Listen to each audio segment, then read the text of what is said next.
Welcome to the HCI family of podcasts. We're your source for personal, professional, and organizational growth and development. We share our own original research, explore industry trends, and interview executives and thought leaders from across the globe. Join us for practitioner-oriented content around all things leadership, HR, talent management, organizational development, and change management. Maximize your personal and organizational potential with the HCI family of podcasts.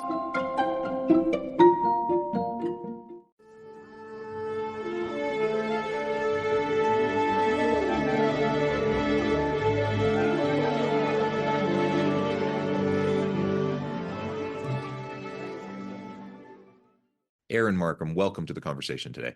Good to be here, John. A pleasure. Excited to dive deep into entrepreneurial thriving. So wonderful. It's a pleasure to be with you. You're joining us from Idaho. I'm south of Salt Lake City in Utah. And today we're going to be talking about positive psychology and how we can go about eliminating unhealthy stress, flourishing personally, and creating the good life. And like you said, from an entrepreneurial lens is how we'll be taking this. As we get started, I wanted to share Aaron's bio with everybody. Aaron Marcum holds a Master of Applied Positive Psychology from the University of Pennsylvania. And for 20 years, he successfully scaled businesses and is a recipient of top industry awards recognizing his leadership, vision, and service. He has been a sought-after national speaker since 2006 and enjoys empowering entrepreneurs to make positive changes in their personal and professional lives. His new book, Entre Thrive, The Entrepreneur's 8 Laws for Eliminating Unhealthy Stress, Flourishing Personally, and Creating the Good Life. February 21st, right around the corner. That's fantastic. Yeah. So look for that. Now, Aaron, anything else you would like to highlight by way of your background or personal context before we dive on in?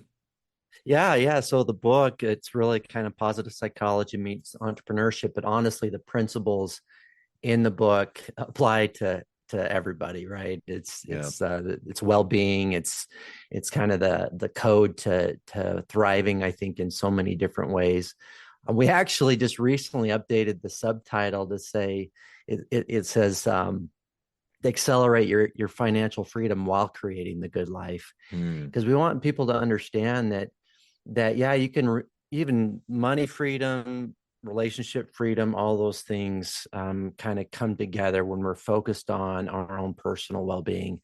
And so my background, I've been an entrepreneur for 22 years in the home care space. I started my first company in 2002. And through all my entrepreneurial journey, there are times I was flourishing and many times I wasn't. And for the most part, between 2002 and 2016 or 2015, rather, I had more of probably the non-flourishing side, financially doing well, right? I was financially flourishing, especially later on between 2012 and 2015.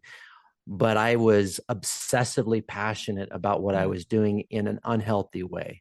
I was living what was called a lie of the either or. I felt like I could either flourish personally or I could flourish professionally. And as an entrepreneur, we usually pick the professional side and go all in, thinking our personal side's going to catch up. Well, fast forward, I figured some things out, and in 2016 went all in on investing in myself and my own personal well-being, and also investing in leadership and really growing my company. I had a satisfaction management performance benchmarking company in the in-home care space at that point, a real game changer in the industry. I mean, we really changed the course of the home care industry with that company. But when I started letting go and focusing on my own flourishing, it was kind of this hockey stick growth in the company. And it was amazing. And then later on decided I was so fascinated by why some entrepreneurs flourish and why some don't, that I wanted to know the science behind it. And that's what positive psychology is. It's the science of well-being. Why do some people thrive and why do some people don't? It's the proactive side of psychology rather than the reactive side. And that's so I studied under Dr. Martin Seligman, who's the father of positive psychology. He was a professor of mine, very, very well-known psychologist, wrote the book Flourish. And that program, I entered it, I started it in 2021 during COVID. And so it was transformational for me. I didn't go into it that I was going to write a book and do all Right. that. But after I finished the program and I had really gone all in on the entrepreneurial side of flourishing and thriving, that I thought, man, this would make a great book. I wrote my capstone on it, and then just got kind of set up with a publisher, and he loved what I was doing, or where I was going with it, and we partnered on it. And it's been about 14 months in the making, coming out here this next week. And by the time your listeners hear this, most likely it's out. So Yeah, that's fantastic. yeah, so Thank you that's the for background. That's the short version, I guess. Yeah, well, thank you for the background. And I like how you said a little bit ago, this either or mentality that I think Yeah, is really common. I think a lot of people have that. And of course, we talk about work-life balance, work-life integration. It's something that gets yeah, talked about a lot, and yeah, for good reason. But I think a lot of people, probably most people, tend to get stuck in this either or kind of mentality and tend to yeah, kind of go all in one direction or another. And it really can be a mix and they can mutually reinforce each other. yeah. They can And so, align, right? yeah, yeah, when you take care of yourself, and when you flourish personally, and with your close relationships, it just opens the door for all sorts of other great things to happen. And Yes, sometimes that equals financial success. Sometimes it doesn't. There's always risk in entrepreneurship. There's always risk in anything. But what I found in my own life is similar to what you found. Is usually when I am in a healthy place, dealing with stress, anxiety, flourishing personally, other aspects of my life take off, and it's usually yeah, exponential. And yeah, so and then it almost becomes, it's like, how do you get stuck in this trap of like, uh, flourishing helps so much in so many ways, and then yet we get drawn back into it. It's so easy to get drawn back into like the absorption and focusing so much on like work, for example, that it's ironic that all of a sudden you're not being successful. All of a sudden you're not having the yeah, types of growth that you could otherwise have. yeah, Anyways, it's a good reminder, I think, to all of yeah, us that this kind of balance is really important. yeah, yeah. And and I've been kind of dropping even the word balance and saying, at sometimes in your life you have to go more all in on your personal well-being, and sometimes on your Yeah. professional. Like when you start a new company or you start a new job, you're a little bit more all in professionally, right? You've got it's kind of that, but understanding your boundaries is really, really Yes. important, Yes. and not letting some of that personal flourishing side of your life go. I talk about in the book the importance of vigor and energy, and one of the laws is what I call entrepreneurial vigor, and it's all about mind and body alignment, right? Hmm. And really getting clear on that and making sure that we don't sacrifice our minds and bodies in the effort to thrive professionally, because we can get pulled in professionally, and it can be exhausting if we're placating to other people. We're not really looking after ourselves. We're saying yes to everything. I mean, all those Yeah. things that can happen in our professional lives kind of um, can just spiral out of control when we don't have those kind of boundaries in place. And Yeah. when I Yeah. started Well, setting boundaries in 2016, I got into cycling. That was the mm, sport. I decided to go all in with that. You're probably familiar with the Lodajah, the Logan to Utah 200-mile bike race. I've done that 4 times now, and that was my like going, creating those boundaries and going all in with something else as well, while I was still taking care of my business. yeah. But I had to put boundaries in place because training's intense for that, so that I could block out those periods of time and kind of have that white space, right? We all need a little bit of that white space. If we overschedule our weeks and our days, then our professional life can really take over, and it just leads to not only burnout. Burnout, I think, is can be overused a little bit. A burnout isn't all about just the hours that you're putting in. Burnout is that you're doing something that you really don't love to do in the first place, and that, anyway, that's a whole other topic, but that's, Yeah. yeah, Excellent. And just as a side note, it's been a hot minute, but I probably did 3 or 4 200-mile bike races myself, but it's been a couple Really? decades. Yeah. Yeah. Good for you So though. That's that is great. something that has faded. Maybe I need Uh-huh. to set some boundaries and retake that up. I don't know, but yeah, there's something powerful about whether it's biking or running Yeah. or whatever your thing is, like just making sure that you take the time to cultivate a healthy body mind connection and like all that stuff. It just leads to Right. lots of other great things. So wonderful. Right. Now we've kind of talked about it implicitly, but let's make it really explicit. What's the connection in your mind from this positive psychology approach, and why is it so important for entrepreneurs? Yeah. So, in quoting Aristotle, he called it's not really a quote, but it's a term that he used quite a bit, the good life. Yeah. It's in the title, it's in the subtitle of my book. And the good life for Aristotle was the complete life. And the complete life was like more of a virtuous life, leaning into our character strengths, another positive psychology term. And I talk about these character strengths in my book, is that when we are leaning into our character strengths, leaning into that good life, we're making the impact. Um, you can call it your calling if you feel called to do something, then your your well-being is enhanced, like when we're really doing the things that we love to do, whether it's professionally or personally. And for the entrepreneur, when they have the responsibilities of taking care of other families, Yeah. the pressure of launching a product, all of these different things can be a distraction from the good life. And when they lose sight of that good life and they're in their business constantly, and I mentioned overscheduling is a big issue for a lot of entrepreneurs, and they don't create that white space, what I call the creative space. Like if they're not taking Hmm. time to create and get clear on what they want out of their business, and they're constantly at the whim of everybody else, Hmm. they're not flourishing, they're not happy, and then their business is suffering. Like they don't even recognize it. Their business is plateauing often because of them.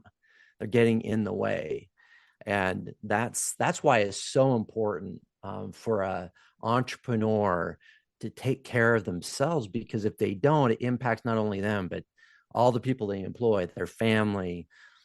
I often get quoted as saying that entrepreneurs make the world go round. They are the core. 66% of our GDP is made up of small business Hmm. entrepreneurs. And so it's vital that they're taking care of themselves in so many ways. And I have 8 laws in the book that I go through each one of them and how they tie to the good life, and also how they tie to their own. What Dan Sullivan, he's my coach. I don't know if you're familiar with Dan Sullivan, Hmm. strategic coach, but he often talks about the 4 freedoms. And that's the freedom of time, money, relationships, and purpose. And when an entrepreneur, anyone for that matter, is obtaining those 4 freedoms in their life, not only are they flourishing themselves, but the people around them, it's contagious, right, are flourishing and tend to take off from that. Positive cultures come from the entrepreneur investing in the good life for themselves.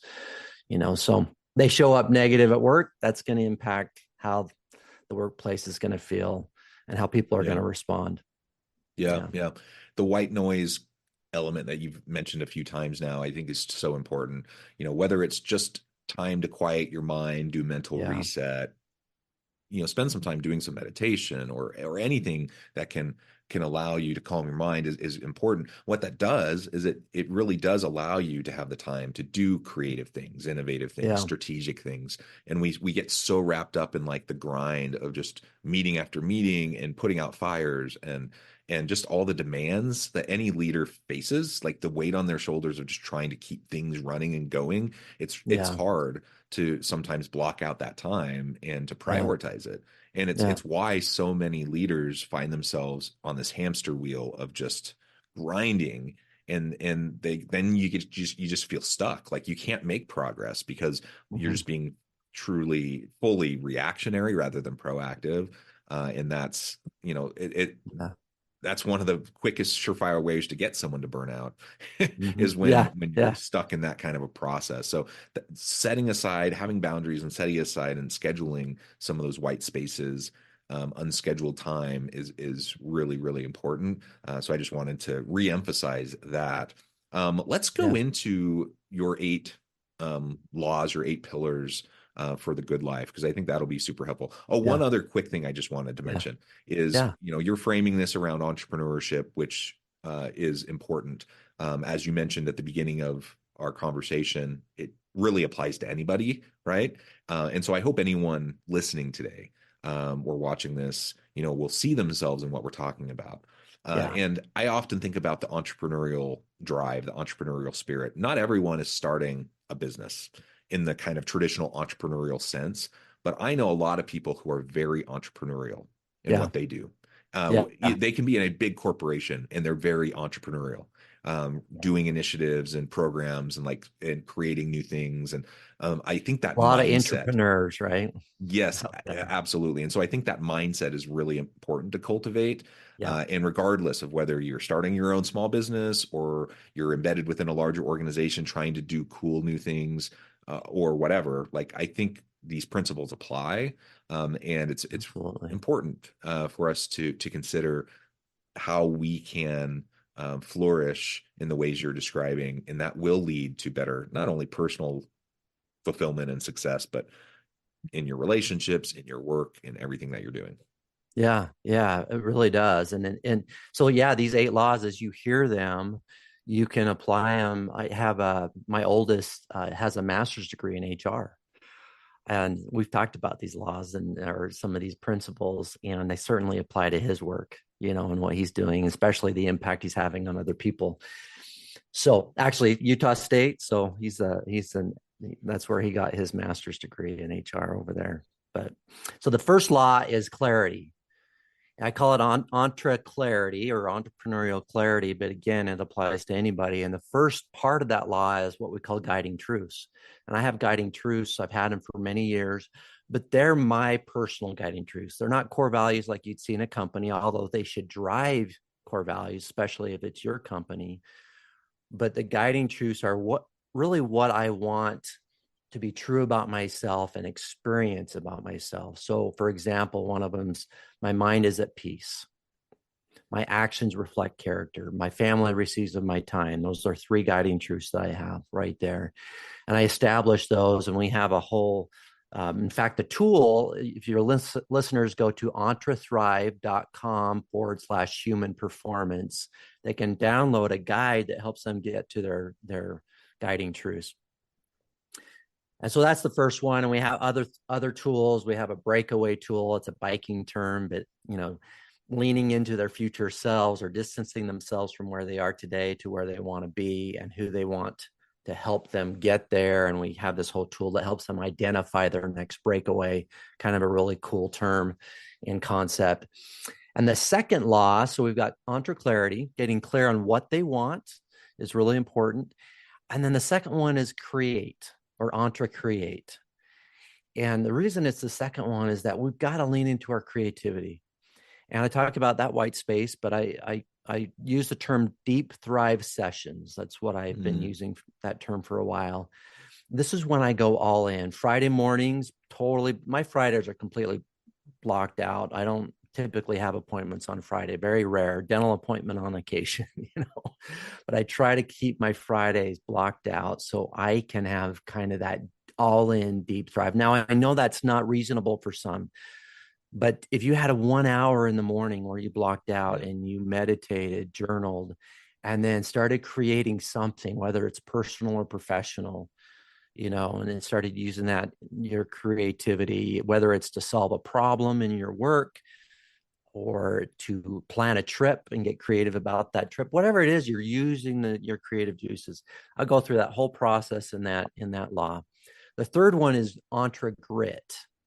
And grit is all about your staying power, as an entrepreneur or as a professional. And the further you get along what I call the levels of grit, which are curiosity, interest, practice, which is the third level, which a lot of people want to skip, but you can't skip practice. The fourth level is passion. The fifth level is calling. And the further you get on these levels, the more staying power you have.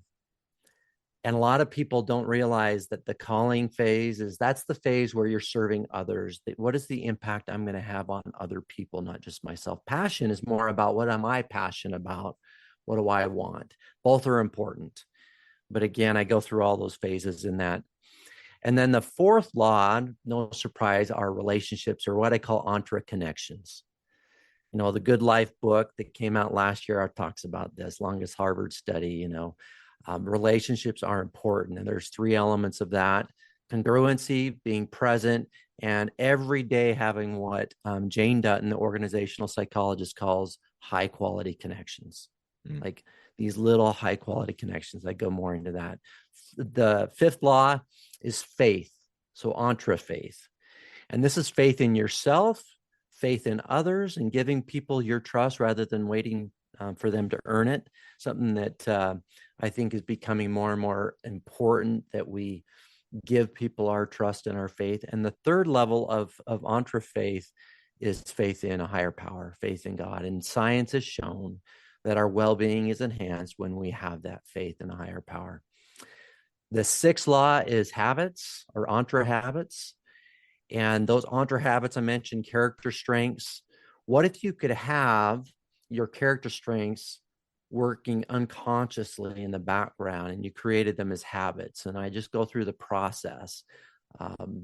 The great psychologist Wendy Wood, she wrote the Good Habits, Bad Habits. She talks about the 43%, excuse me, of our habits, the things we do on a daily basis, happen unconsciously. Mm-hmm. What if we could have these character strengths working unconsciously? And so I go through all that. It's a really powerful concept, I believe.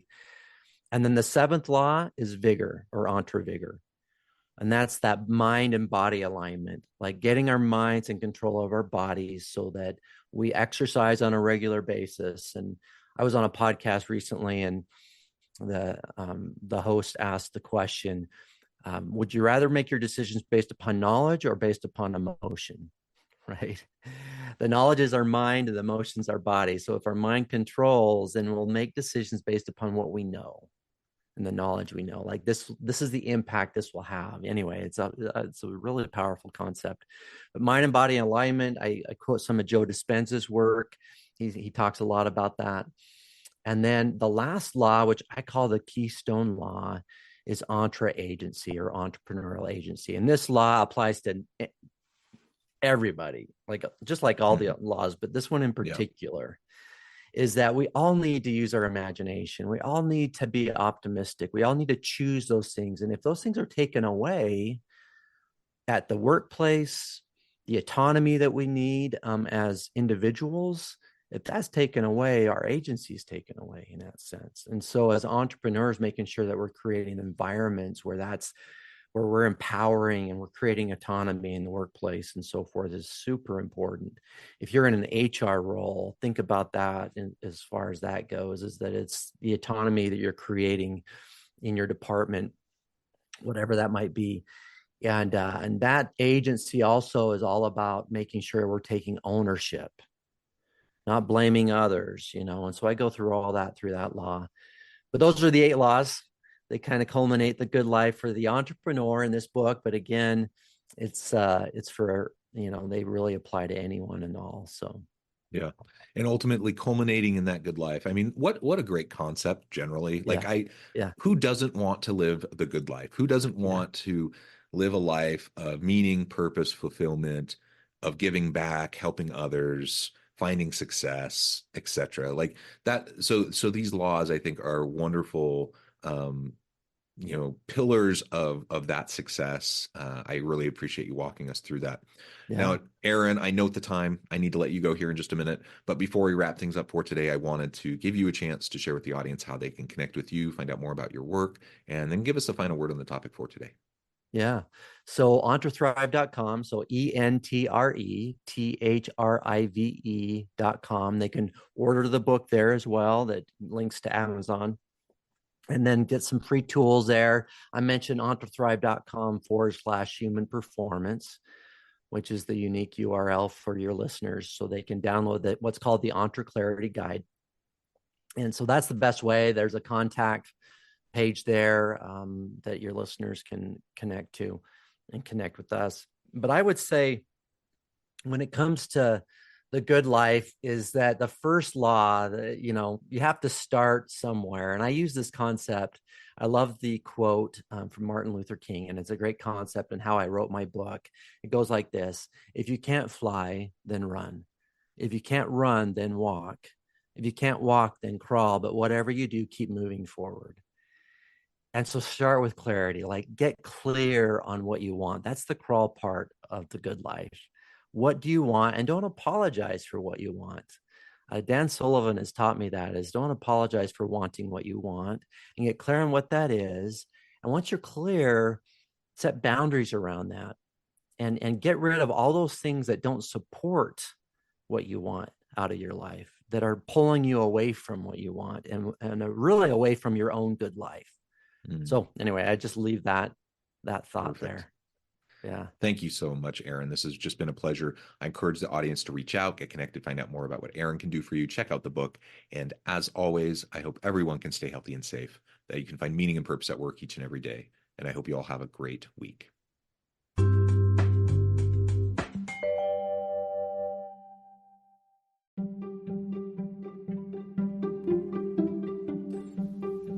Thanks for joining us for this episode of the podcast. We hope you stay healthy and safe, and please join us again soon.